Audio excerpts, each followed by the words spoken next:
కరెక్ట్గా 3 నెలల కిందట తెల్లవారుజామున ఒక జిల్లాలో ఒక ముగ్గురు ఉపాధి శ్రామికులు నడుచుకుంటూ వెళ్తున్నప్పుడు ఒక ఆటో వచ్చి వాళ్ళని గుద్దటం వల్ల ఆ ముగ్గురు ఉపాధి శ్రామికులు చనిపోవడం జరిగింది. చనిపోయిన వెంబటనే దాదాపు ఒక 6-7 గంటల్లో గవర్నమెంట్ నుంచి వాళ్ళకి రావాల్సిన కాంపెన్సేషన్ మనం వాళ్ళకి ఆ కుటుంబానికి అందించాం.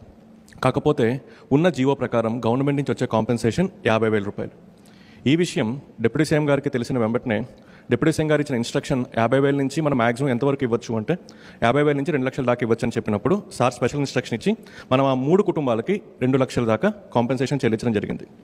అదే రోజు సార్ ఇన్స్ట్రక్షన్తో ఇంక నుంచి ప్రమాదవశాత్తు ఏ ఉపాధి శ్రామికుడు చనిపోయినా సరే ఈ జీవో 10-15 ఏళ్ల నుంచి మారకుండా ఉన్న జీవోని మార్చి 50,000 కాంపెన్సేషన్ నుంచి 2 లక్షలకి పెంచడం జరిగింది.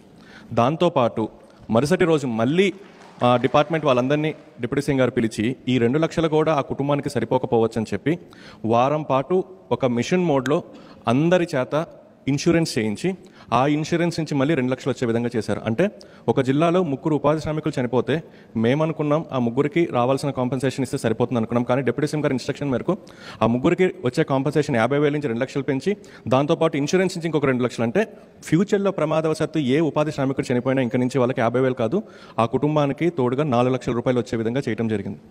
రెండో అనుభవం, పిఠాపురంలో ప్రమాదవశాత్తు ఒక ఎలక్ట్రీషియన్ చనిపోయారు. చనిపోయిన తర్వాత ఆయనకి కాంపెన్సేషన్ ఇచ్చారు. జిల్లా కలెక్టర్ గారు ఫోన్ చేసి సార్ ఆ ఇష్యూ క్లియర్ అయిపోయిందని చెప్పారు.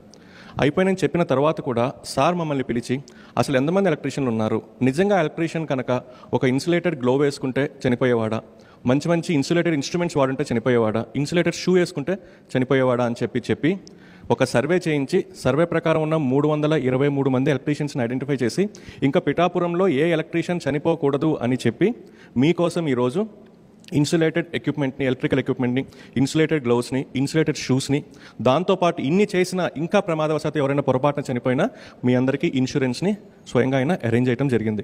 కాకపోతే ఈ వేదిక మీద మీ అందరికీ చెప్పేది ఏంటంటే ఎంత ఇన్సులేటెడ్ షూ ఇచ్చినా, ఎంత ఇన్సులేటెడ్ ఎక్విప్మెంట్ ఇచ్చినా, ఎంత ఇన్సులేటెడ్ గ్లౌ ఇచ్చినా మీరు కొంత జాగ్రత్త వహించకపోతే దానివల్ల ఉపయోగం ఉండదు. కాబట్టి ఇచ్చినవన్నీ మీరు సద్వినియోగం చేసుకో